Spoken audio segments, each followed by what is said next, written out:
எங்கே போனாலும் இவங்கள தான் மொதல் கவனிப்பேன். ஒரு குட்டி பாப்பா இருக்கா, அவளுக்கு ஒரு பிஸ்கட் எடுத்துடலாம். எவ்வளோ ஆச்சு? சாக்லேட்டும் வாங்கிடுவோம். கொஞ்சம் ஸ்நாக்ஸும் பிஸ்கெட்டும் வாங்கியாச்சு. பிள்ளைக்கு கொஞ்சம் ஸ்நாக்ஸும் சாக்லேட்ஸும் வாங்கியாச்சு. அதிகாலையில் சேலம் பஸ் ஸ்டாண்ட் இப்படி தான் இருக்குது. இப்போ தான் 4வது இந்த ஈக்கோ தான் வந்திருக்கு. ஈக்கோவில் போகிறோம் எல்லாம் குடும்பத்துக்காரங்க யாரை போகிறோம். ஒரு வண்டி வந்துருக்கு. நம்ம இத்தனை பேர் ஒரு வண்டியில் இருக்க முடியுமா? சரி சரி. இந்த பின்னா மம்மு மடியில் ஒரு ஆள் இருந்துக்கலாம். மொத்தம் வந்து இறங்கியாச்சு. இத்தனை பேரும் ஒரு வண்டியில். இதுதான் எங்கள் கொழுந்தனார் வீடு, 2வது கொழுந்தனார் வீடு. சூப்பர் பிளேஸ், சூப்பர் இடம் பாருங்க. வண்டியில் நாங்கள் இத்தனை பேர் வந்துட்டோம். இன்னும் இப்போ தான் மணி வந்து 5:15 ஆகுது. இடம் பாருங்க.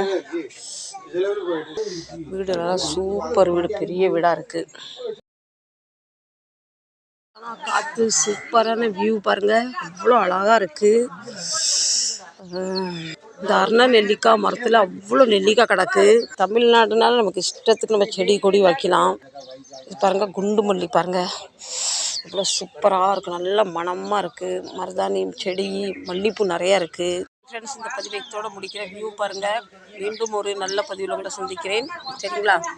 முடிஞ்சா பவானி லைஃப் ஸ்டைலுக்கு சப்போர்ட் பண்ணுங்கள். இனி அடுத்தடுத்து வர்றது சேலத் ஃபங்க்ஷன் வீடியோ வரும். சரிங்களா? கண்டிப்பாக பார்த்து சப்போர்ட் பண்ணுங்கள். குடும்பத்தோட 2-3 நாள் ஹாப்பியாக இருக்க போகிறோம். அங்கே அனைவரும் சேலத்து டீ குடிக்கலாம். Super tea. பாய். சப்போர்ட் பண்ணுங்கள், லைக் பண்ணுங்கள், சப்ஸ்கிரைப் பண்ணுங்கள். பாய். நீ நம்ம வீட்டு வாசலையும் கோலம் போடுவே புஷ்பதினம்? எனக்கு அப்படிலாம் போட தெரியாது. இதே எனக்கு தெரிஞ்ச மாதிரி போடுவேன். சரி சரி சரி. காலையிலே இருந்து வாசல் தூத்து கிறக்கி கோலம் போடுறது எவ்வளோ ஒரு இதாக இருக்கும். உனக்கு கோலம் போடுறதுக்கு இத்தனை பேர் வர சப்போர்ட்டுக்கு புஷ்பா. கொழுந்தனார் ஒய்ஃப் இவ்வளோ அழகாக சூப்பராக, கொழுந்தனார் ஒய்ஃப் வந்து சூப்பராக கோலம் போட்டாங்க. வேறு பெரிய கோலம் போடலன்னா இப்போ நிறைய கெஸ்ட்டு வருவாங்க போவாங்க, கோலம் போட முடியாது. பார்த்திங்கன்னா அதில் ஒன்று மட்டும் இருந்த கலர் பொடி வச்சு சூப்பராக போட்டுட்டாங்க. வாங்க சாப்பிட்லாம். சூப்பராக குளிச்சாச்சு வெந்நீர் போட்டு. என்ன சாப்பாடு பார்க்கலாமா? இட்லி அவிச்சு, இட்லி சாம்பார் சட்னி. வாங்க சாப்பிட. நல்லா சூடாக இருக்குது. 7:15 தான் ஆகுது. இருந்தாலும் நம்ம காலையில் சாப்பாடு சாப்பிட்டாச்சு. ஊருக்கு வந்தாலே டைமில் எல்லாம் சாப்பிடுவோம்.